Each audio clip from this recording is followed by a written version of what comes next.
Hello everyone, welcome back. I'm visiting some family here in New York and I'm right by JFK Airport. You can see the airplanes landing over there. I mean the airport's way over there, just past my view. So I'm in this park over here.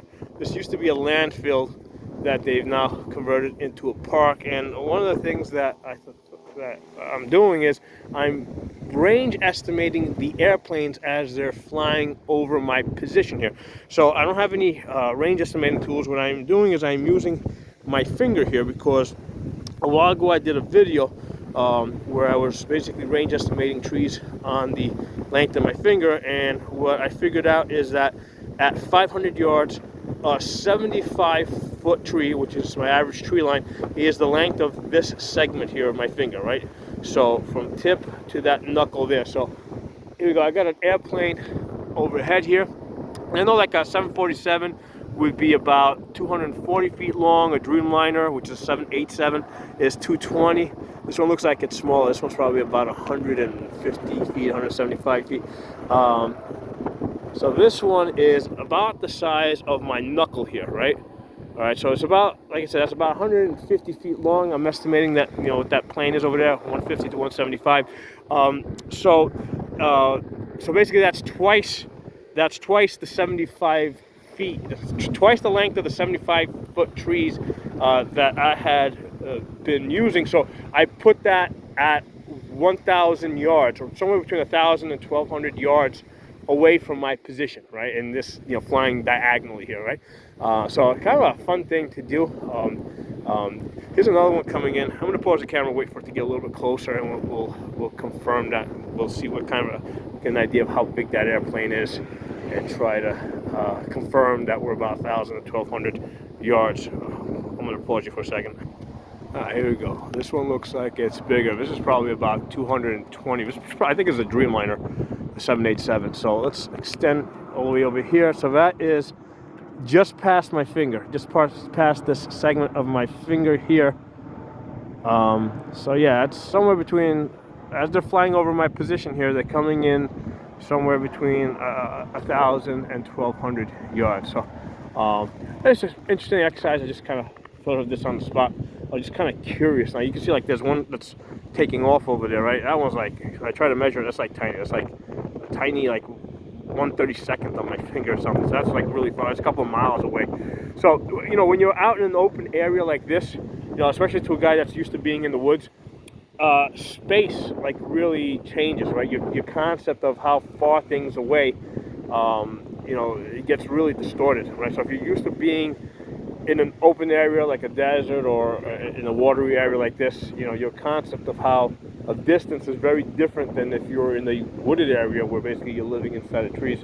So it's just something that you gotta practice, and you gotta think of a way to, you gotta find points of references that you know, so like cars, airplanes, you know, things with known sizes that you can use for range estimating. Oh, here's another one.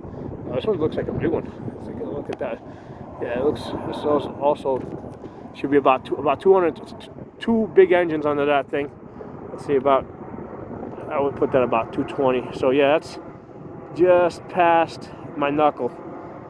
So that's basically just past my knuckle over there. So yeah, these things from my position, these things are flying. These are about, so probably closer to 12. You know, 1,000 to 1,200 yards. Probably closer to 1,200 yards when they're flying over my position over here. So hope you guys enjoyed the video. I will talk to you all soon. Hey everyone, I wanted to add one more thing, which was really kind of like the thing I was like really getting at, or trying to get at. So as far as range estimating using airplanes, okay, now mind you, this doesn't necessarily mean that we're shooting at the airplane. You might be shooting at the bad guy that's hiding underneath the airplane. But if you've got like a roughly like a small airplane that's about 150 to 175 feet long, right? Which is basically going to have something like maybe, you know, somewhere between 15 to 20 windows. The airplane would have to measure from your tip up to this knuckle right here, right? From that tip up to this knuckle right here, in order for it to be in your range, okay? Now, if it's a larger airplane, right, something like with 40 windows, like a 747 or a 787, basically it's going to be the length of your entire finger from this tip all the way up to here, right? The entire length of your finger, right, is what is going to take for that airplane to be within the range of your 5.56, which basically to put it within 600 yards, right? Because with good ammunition, I can pretty much get out to 550 yards. You know, mind you, yeah, sure. I mean, past past 300 yards, a lot of it might just be suppression fire. But that's what I was really trying to get at today.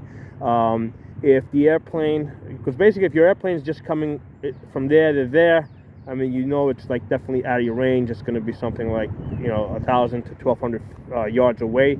If from there to there, okay. If it's a small airplane, right, that has something like up to 20 windows, which you can measure, right? You can count the windows, right? That's going to be at the edge of your range. And if it's a larger 747 or 787, it's going to basically be the entire finger, right? You're going to measure it against, and again, you're going to, those are usually easy to tell. Those got like something like 40 windows. Okay, so hope you guys enjoyed this, and I'll talk to you all soon.